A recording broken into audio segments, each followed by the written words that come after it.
Coming up on today's show, Lucid announces that it's completed construction of the first part of its factory in Casa Grande, Arizona, and has already begun making vehicles on its production line. Elon Musk says he's extremely confident that Tesla owners in some jurisdictions around the world will get full self-driving functionality in their cars next year. And New Zealand yet again leads the world by declaring a climate change national emergency and mandating that all new fleet vehicles purchased by the government be electric from now on. These stories and more coming next. Welcome back to another episode of Transport Evolved News. Yep, we are back after our Thanksgiving break, but I should warn you that today's video is being filmed one day ahead of our usual schedule. So if we've missed a late breaking news story from Thursday or Friday this week, you'll know why. Don't worry though, if we do have, we'll cover it next week. This show is sponsored by the Electric Auto Association. Join them and help the switch from fossil fuels to electric today by heading to electricauto.org. 365 days, but not a year because leap year, after it began its construction at its greenfield site in Casa Grande, Arizona, Lucid Motor announced this week that not only has the first phase of construction been completed, but it's already building pre-production cars at its facility. Called the Advanced Manufacturing Plant 1, or AMP-1 for short, Lucid's new factory will be home to production of the Lucid Air sedan, a vehicle which is due to enter into production in the first quarter of next year. Delayed a little because of the coronavirus, Lucid now seems to be on target with its revised timeline and says that it already has produced a full set of beta Lucid Air prototypes on the Casa Grande line. The next few months will see it transition that to production intent and then production validation vehicles, followed by customers' cars. It's official, the Nikola Badger pickup is no more. Teased for several years, the Badger pickup was never technically revealed at any kind of event, yet had been collecting orders from customers. And as some of you may remember, back in September, General Motors and Nikola signed a memorandum of understanding that would have seen GM produce the Badger for Nikola at cost, plus some markup, using not Nikola's tech, but GM's own Ultium battery system and hydrogen fuel cell technology. This week, however, GM announced that it had negotiated that deal again and was no longer going to produce the Badger, something that Nikola then said meant that the pickup was no more. The new agreement will see GM supply Nikola with fuel cell tech for its Nikola 2 and Nikola Tre big rigs, but honestly I'm doubtful if Nikola will survive long enough to make that happen. The Mini Cooper SE electric car may be stylish in its appearance, but it's not great when it comes to range, thanks in part to its small size and reliance on BMW's previous generation i3 drivetrain and battery pack. This week, however, Mini confirmed rumours we've been hearing for a while, namely that the John Cooper Works team have got their hands on a Mini Cooper SE and are making a hot hatch variant of the same. We don't have firm production plans yet, but this video, released by BMW this week, shows a concept electric John Cooper Works Mini SE on the track. I love me a hot hatch, so I can't wait to see how it performs compared to the regular Mini Cooper SE. But for the love of all that is zoom zoom, please make the battery pack a little bigger, BMW. Just give us more range, please? 2020 has seen Tesla push out increasingly competent iterations of its full self-driving vehicle software via over-the-air updates to select Tesla owners signed up for its beta test program. And consequentially, we've seen demonstrations on YouTube of that software in action, sometimes showcasing competent capabilities and sometimes, well, performing more like a teenage student driver who hasn't had that much time behind the wheel. Despite that, this week, Elon Musk says he's, quote, extremely confident that some jurisdictions around the world will give the green light to Tesla to roll out FSD functionality to Tesla owners who paid for the feature in their cars. And as a reminder, we don't have footage of these latest betas in operation, so what you're seeing here is footage that Tesla previously published of an alpha version of the feature. By now, I'm sure that most of us are pretty used to the processes that automakers go through in order to get their cars ready for market. But what about testing a big rig ready for the marketplace? Well, now we know thanks to Daimler Freightliner, which published a series of videos this week showcasing how it's been putting its e-Cascadia Class 8 big rigs through rigorous testing ahead of widespread market launch. In addition to the usual handling and crash tests, it's introduced a pre-launch test fleet of trucks into the real world to put them through their paces, including work in drayage at select California ports. Those who've been working with these test vehicles say they are like no other big rig they've driven before: smooth, powerful, and quiet. Now that is what I call an EV grin. Following continued reports of suspension failure on Model S and Model X cars around the world, Tesla is now officially under investigation by the US National Highway Traffic Safety Administration for the same. NHTSA says that it's logged 43 owner complaints of suspension failures in Model S and Model X, 32 of which have happened in the past 2 years and 3 of which have happened in the past 3 months. The investigation focused specifically on front suspension forelinks on Model S and Model X models built between January 2016 and May 2016. If a fault is found, it could leave Tesla with up to 115,000 vehicles to recall. But lest someone accuses us of not being fair to Tesla in reporting this news, I should note that suspension failures and recalls shouldn't happen, but are sadly very common in the automotive industry as a whole. Continuing what has become something of a trend in the automotive industry of late, something I mused about in the causes of a video earlier this week, Audi has announced an expansion to its budget spending when it comes to electric vehicles. The new budget will see Audi spend an additional $12 billion equivalent on electric vehicle development between now and 2025, while similarly increasing spending of hybrid development by $6 billion or equivalent. This mirrors some of the steps taken by Volkswagen in recent months to also increase its spending, and comes on the heels of a similar announcement before Thanksgiving from General Motors. Audi says it will use this money to develop 20 new electric and 10 new hybrid models by 2025. Not to be outdone, Daimler also announced its own acceleration in electric vehicle spending this week, promising to spend a total of $85 billion equivalent between 2021 and 2025 on electrification and digitization.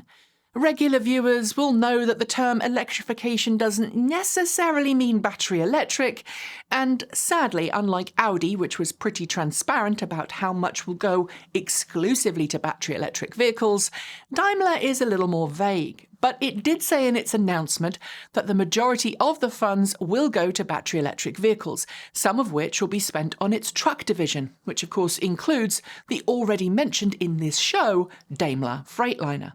If I had to guess, however, I'd suggest some of the money will go into bringing the EQS, EQE, EQS SUV and EQE SUV to market. Those are vehicles that Mercedes-Benz teased earlier in the autumn, as well as ramp up some kind of battery supply chain to avoid some of the battery supply chain issues that it experienced with the Mercedes-Benz EQC. Since we didn't have a roundup show last weekend, we didn't get to note the fact that 2 new crossovers in the marketplace, the Ford Mustang Mach E and Volkswagen ID4, both got their official range ratings from the US EPA. In the case of the Ford Mustang Mach E, it met all of its range predictions for every variant, and actually exceeded one of them, offering between 211 miles, 339 kilometers per charge, and 300 miles, 482 kilometers per charge, depending on the model you pick. Meanwhile, the Volkswagen ID4 Launch Edition models were confirmed as having a range per charge of 250 miles, or 402 kilometers per charge, using the 77 kilowatt-hour battery pack, exactly what Volkswagen said it would achieve. More models will be offered eventually, but Volkswagen hasn't tested them yet.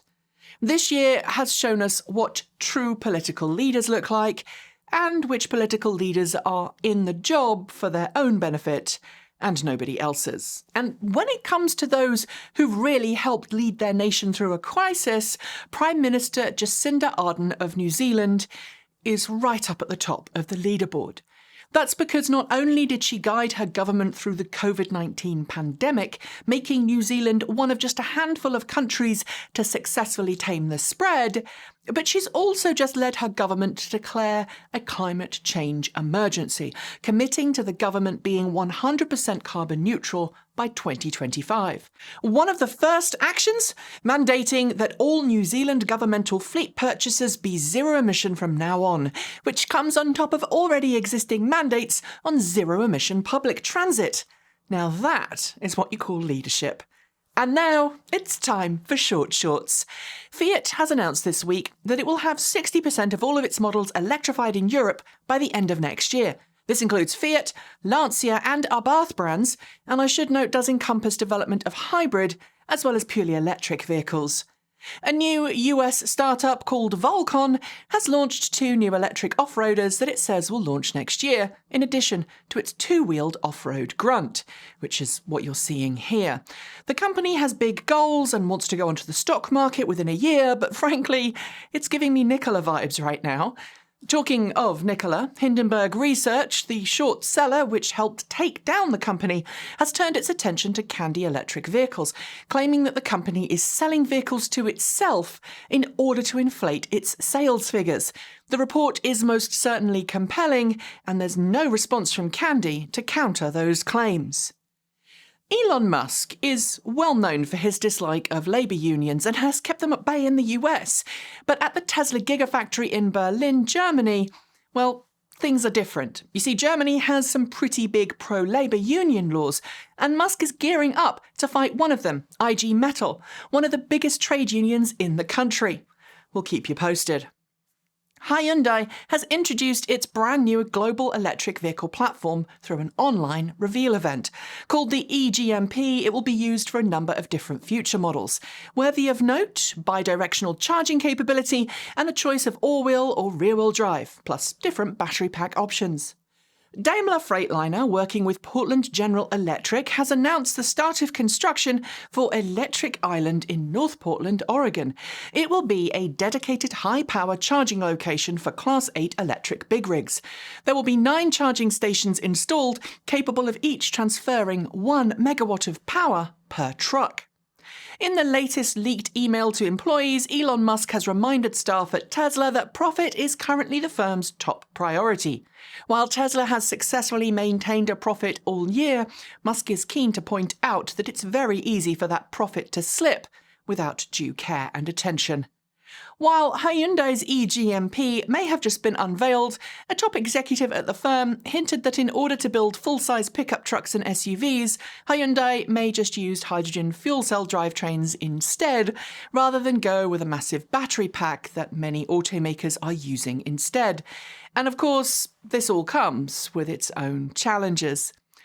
Ford has confirmed that its Mustang Mach E GT, the highest performance Mustang Mach E variant to go on sale, will come with a 3.5-second sprint time. This puts it just below the sprint time of the Tesla Model Y, and you know that Tesla will be all about changing that. Volkswagen has officially ordered all of the production equipment that it needs in order to start production of the electric minivan that will be based on the ID. Buzz electric concept. We don't know the vehicle name or any prices or specs yet, but expect production to start next year. Toyota has lifted the covers on its next-generation Toyota Mirai fuel cell sedan. Originally, the company had planned to reveal this at the 2020 Tokyo Olympics, but 2020. It looks more like a Lexus than its predecessor and claims a 1/3 increase in range thanks to a 3rd fuel tank. 33,000 Wulin Hongguan mini EVs were sold in China in November, making the diminutive EV by far the most popular electric car in China for the 3rd month in a row. The reason? Its price, equivalent to about $4,400. ChargeMaster plc, the UK charging provider that's responsible for the Polar charging network, has changed its name to BP Pulse as part of its recent acquisition by BP. The entire network will get the rebrand. 42 US companies, including Amazon, HP, Ford and General Motors, have signed a letter to the Biden transition administration exploring it to develop, quote, ambition durable, bipartisan climate solutions when it enters into office in January. Either you like three-wheelers or you don't, and Elon Musk is known to not like them. And now we know maybe why, after Arcimoto confirmed this week that Elon Musk tried one but subsequently crashed it. It takes a while to get used to the feel of a 2-1 setup, Elon, so don't feel bad. Audi and BMW have announced that they are pulling out of the FIA Formula E race series. They're essentially claiming that they've learned all they can about electric vehicles from the series, which frankly strikes me as more than a little arrogant, you know? It's official. Tesla is set up to enter into the S&P 500 on December 21st, something that is bound to cause Tesla's share price to continue to rise. It is an amazing achievement, so well done to Tesla for making it into this prized stock listing. Japan is said to be considering a ban of all new internal combustion engine vehicle sales in the not-too-distant future. And because of how strict Japan's vehicle roadworthiness tests are, it could mean a fairly swift transition to 100% zero-emission vehicles. So watch this space. Aston Martin and other UK automotive companies were behind a report this week that tried to make it appear that electric vehicles aren't all that in a packet of crisps. I don't have time to go into it here, but we did cover it in a video this week, so check it out if you'd like to. All year, I have been sounding the alarm when it comes to startups using special purpose acquisition companies, SPACs, and reverse mergers to enter onto the stock market. And this week, Mate Rimac, founder of Rimac Automobili, warned that this trend is creating a dangerous bubble which would ultimately hurt the EV world. I cannot disagree with you, Mate. You are totally right. And those are your shorts. There will be more next week. When a car company brings a new vehicle to market, their respective dealerships must decide if they're going to actually sell it. And if they decide to, that usually means spending a considerable sum of money to train salespeople and service staff on the new model. And when that model is a new electric car, the resulting training can be pretty pricey if it's the brand's first electric vehicle. In the past, automakers have offered kickbacks to dealerships willing to sell their first electric cars, but not necessarily mandated that dealerships support and sell them. This week, we learned that essentially GM is doing the exact opposite by offering Cadillac dealers who don't want to sell the Cadillac Lyriq or any future EVs $500,000 to get out of their Cadillac brand sales contract. The idea that GM would rather have engaged dealerships carry the Cadillac name than continue to allow those who refuse to sell electric vehicles to sell the brand. It's going to be interesting to see if that works or not. And finally, 10 years ago this week, the first two mass-produced plug-in cars to go on sale in the US began deliveries, the Chevrolet Volt and the Nissan LEAF.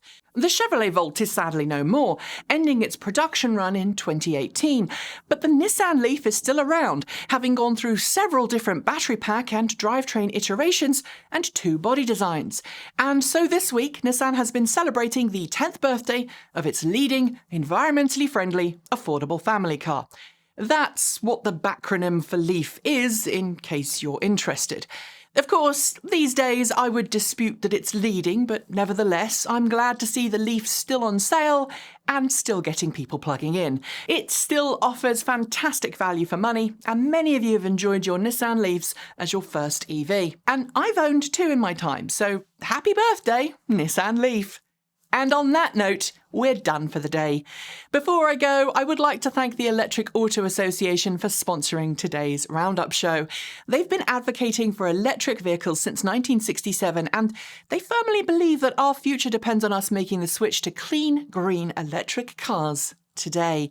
You can find out how to join, how to become a local EV educator, find local monthly meetups to attend, virtually at the moment, of course, or find EV owners close to you that you can talk to about making your own switch from petrol to electric by going to theelectricauto.org. Myself and the rest of the team would love it if you'd comment and subscribe to this channel, as well as consider supporting us using one of the links below. There's also a link to our Discord chat room, which is free to join, so please give it a go if you'd like. As well, I'd love it if you'd check out our Redbubble TE merch store. We've got some fun designs for you all to enjoy there, so head on over. We're back into our usual December production schedule, so I hope to be back next week as usual. Until then, please stay safe, wear a mask, and keep yourself and your loved ones safe. And admittedly, while I do have to travel to cover a story this weekend, we're driving, we're going to be following CDC guidance and even cooking in the car to avoid any contact with other people, please avoid travelling unless it's absolutely necessary, eh? Let's knock COVID out for good. Thanks for joining me, and as always, keep evolving!